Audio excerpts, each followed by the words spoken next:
What's up, everyone? Here with another TV review for you. This time talking My Hero Academia Season 4. I'm joined with Alex and Gabe. And just so y'all know, this is going to be a non-spoiler, just sort of general thoughts about the season as a whole. If you want to get right to spoiler thoughts, we'll have a separate video for that.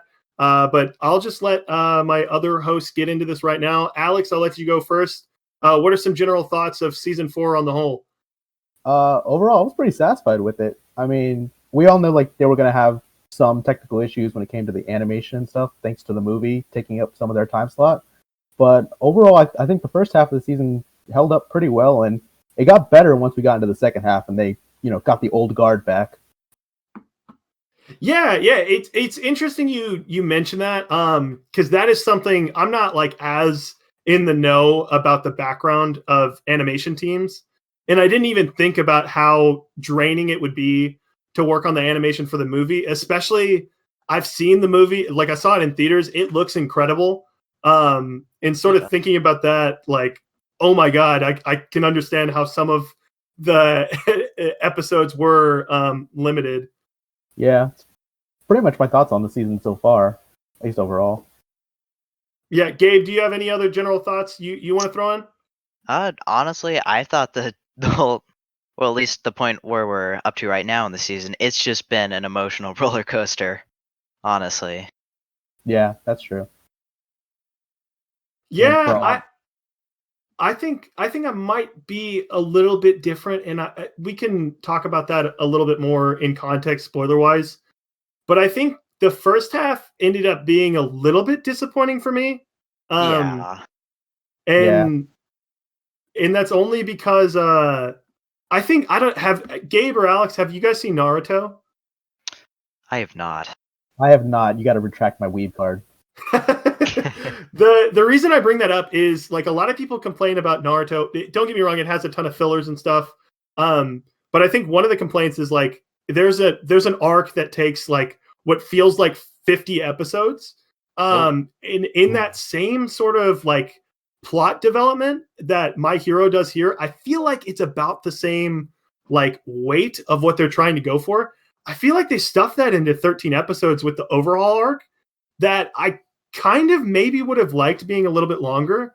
And I don't know if that's sort of the limitations of what Alex was talking about, where it's like, oh, well, we're making the movie, so we can't spend all of our time on this. But I don't know. I didn't end up being like the most. I liked it. Don't get me wrong. There hasn't been a My Hero Academia thing I've seen and been like, oh, that's bad.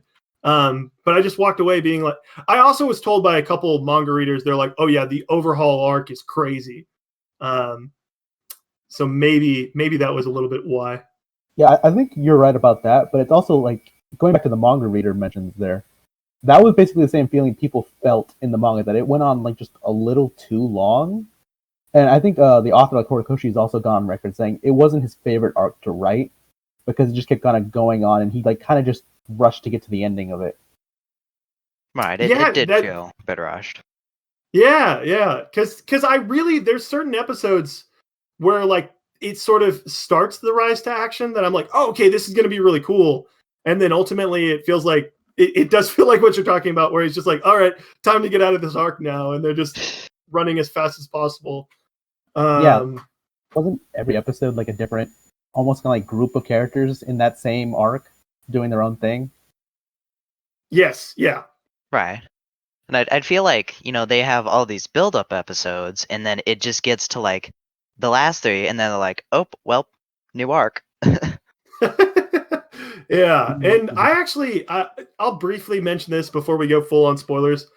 I actually found myself really liking the second half of this. I know it's like completely, besides a couple episodes, it's mostly what feels like fillers of them just like doing day-to-day stuff. But I don't know, My Hero does an interesting thing for shonens where it doesn't really waste time at any point. Like there are certain episodes that like the pool episode is clearly a filler. The one where there's one this season that was like this reporter trying to get a scoop or whatever. Like those are clearly fillers. Episode of every season since season 2. But yeah. It still has importance to the arc as a whole. Oh yeah, exactly. Like I feel like this was good development for characters, even something like seeing the licensed training going on in the background was nice to see. Mm-hmm. Yeah, I find it hard to qualify it as like filler, but it's like it is just kind of like world building and character development stuff, but it's just not like the straight action we might be used to seeing. For Especially sure, more yeah. like than anything else. Yeah, and then I think we're going to go straight into spoilers for this. So this is going to be the end of the review. Again, if you guys have seen the whole series, feel free to check in on that. Even if you're not caught up, the way we're going to do it is we're going to go episode by episode. So thank you guys for checking out this review. And make sure, again, if you've seen it, check out the spoiler recording. Thanks. Bye.